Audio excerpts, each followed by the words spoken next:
Greetings.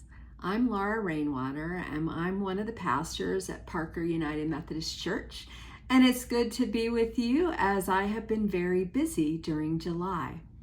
Well, this past Sunday, Pastor Cody concluded our sermon series on the Ten Commandments with focusing on the final commandment, do not covet. Well, maybe you have been reflecting on that as well, coveting meaning wanting what others might have. And she introduced the idea that to address coveting, instead, we should remember what Paul says in Philippians 4, that we are encouraged to be content in all circumstances. That's kind of the opposite of coveting, isn't it? Be content, Paul says. And of course, that's easy to do, right? Or not so much. As I've been reflecting on the last several weeks for me, and as well as for my own life, I was reminded about what Paul says in 1 Thessalonians 5, that we should give thanks in all circumstances. Very similar to being content. But how easy or how difficult is it to be content, to give thanks in all circumstances? Well, as many of you know, for a little over 2 weeks, I was part of a mission trip to Kenya. We flew into Nairobi, and then we went to the area near about northeast of Nairobi called Meru. And I've been trying to figure out how to share my experience. You see, I went with another mission team from Hope United Methodist Church. And how do I share my experience? But also listening to Pastor Cody as she reflected on the mission trip that the youth took to Detroit. And I knew that there was another closer to home mission trip in June to Colorado Springs. I said, how can we share the experiences of these people, whether it's ourselves or our youth who did something amazing and learned a lot of things about themselves and about their communities on these mission trips? How do we share it? And we're still working on figuring out what that might be, whether it's after church or on a Wednesday evening or in some way. But thinking that those of us that went on the mission trip, sometimes it's when we get out of our homes, when we get out of our hometowns, when we go somewhere else, we get away from our normal everyday lives. We leave the bubble that we live in. We experience different communities, and we also experience a different way of living. And it's in those moments that we learn more about ourselves and perhaps how God is working in our lives and in our communities around us. As I was thinking about that, and for me and maybe for our youth as well, it's really important for us to see other circumstances and compare them with our own, but not so that we can covet. When Pastor Cody said, do not covet, and she's actually reflecting what Scripture says, the do not covet, what it's saying is do not want what other people want.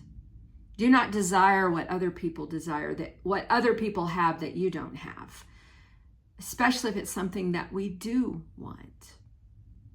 Mission trips help to put into perspective different experiences.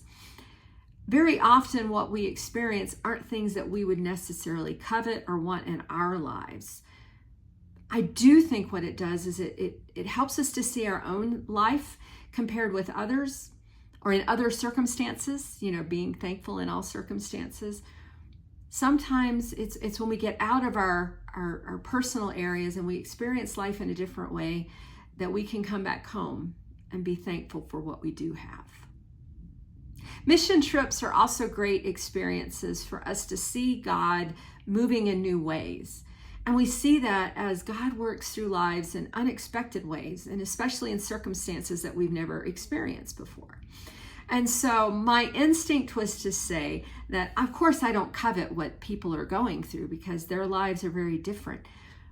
But yet coming back, can I find an opportunity to be thankful for the many ways that God is with me? You see, in Kenya, our team was involved in several mission opportunities, and I just wanted to highlight a couple of them. And they were related to some of the nonprofit organizations in that area that are related to the Methodist Church of Kenya. Well, the first one that jumped out at me was probably the second day of our mission work, when we visited 3 different schools. And we're not talking schools within a town. We're talking about schools that are you could say in the middle of nowhere. They're in villages, definitely off the beaten path from what I would recognize. But we went to those 3 different schools and we distributed anti-worm medication. Now, that's not something I think about for our school system. But yet in Kenya, especially in those more rural areas, intestinal worms affect the people, affect the young people. They affect much of the population because those worms get in the body and they leach the nutrients from the food so that the nutrients don't stay in the bodies, especially of those young people. They can be eating all the right things, but they're not absorbing all the nutrients. And so it continues the process or the cycle of malnutrition. And so we went to those 3 schools to distribute these pills, which, by the way, they have to take every 6 months. But we distributed them to kids from the ages of kindergarten to 9th grade. That is basically elementary and secondary school. High school is 10th through 12th, and we did not visit any of those. Well, I found myself comparing the school situations that I saw in Kenya with the ones that I know are back here in our country. You see, in Kenya, I reflected on this many days after we did that opportunity, is that there was no electricity in those classrooms. None. The only light that was let in was through the open doors or the open windows. So if it's dark outside, they can't have class. No electricity. And then I realized that the walls were decorated with signs, with multiplication tables, with maps of countries, but it was all handwritten or hand colored, by crayons or whatever it might be. And then I kind of put it together that I did not see any computers or printers anywhere. And there was an opportunity for our team to actually go into the principal's office. There were no computers in the principal's office. Instead, the principal and her staff were taking notes by hand in notebooks. There were check boxes on the walls that they had handwritten. Can we imagine having our schools without anything, without any computer or computer printer? Now, yes, the people in Kenya have smartphones, but no way to actually use that information or that technology so that they could print it out. In something that seems so foreign to me, what I recognize is how grateful people were. Nobody complained. This was their life. They didn't know any different. The kids seemed to be excited to have us visit them. Now, were all kids excited to be at school? I'm sure there were a few, because kids are kids are kids. Not everybody wants to be in school. But they were thankful and grateful and had huge smiles on their faces, even though they didn't like the taste of the pills that we made them chew completely and swallow. We did give them lollipops afterwards as kind of a little gift for them. But over and over, I heard from the children, but especially from the teachers and the staff and the administrators, about how thankful they were that visitors from the United States, from Colorado, chose to come visit them in their communities, chose to come visit them and give them medication that would help them be healthier so they could be the best learners and the best students as they grew up. That really touched me. And after we visited all the classrooms at the 3 different schools, that each school would then call everybody out into the assembly area and they would sing a song to us, and we would celebrate this time together. And so I was reflecting as we were coming back how different their schools are compared to ours. How do we feel about our schools? about the classrooms that students and teachers and staff alike will be going into. If they haven't already started, will be very soon as the new school year gets going. I also was thinking about it because our economy is very tight right now. We are used to having certain things, certain abilities, certain resources to help to make our experience the best we can. And what I keep hearing is that it's harder and harder for our families, especially if they have more than one kid, to buy the school supplies that they need. It's difficult for our teachers who have always purchased more on their own dime to make sure that their kids and their classrooms were the best that they could be. But yet times are difficult. We may have electricity, we may not be worried about not having printers, but there are other concerns that we have. How do we handle that? How do we, with all that we have, find the gratitude for what we do have, knowing that there are many in our own communities that do not have? And so I'm thinking that we just are announcing, I think in our midweek message and in other ways, like in our bulletin, that we are collecting school supplies right now. Please bring them to the church by August 9th.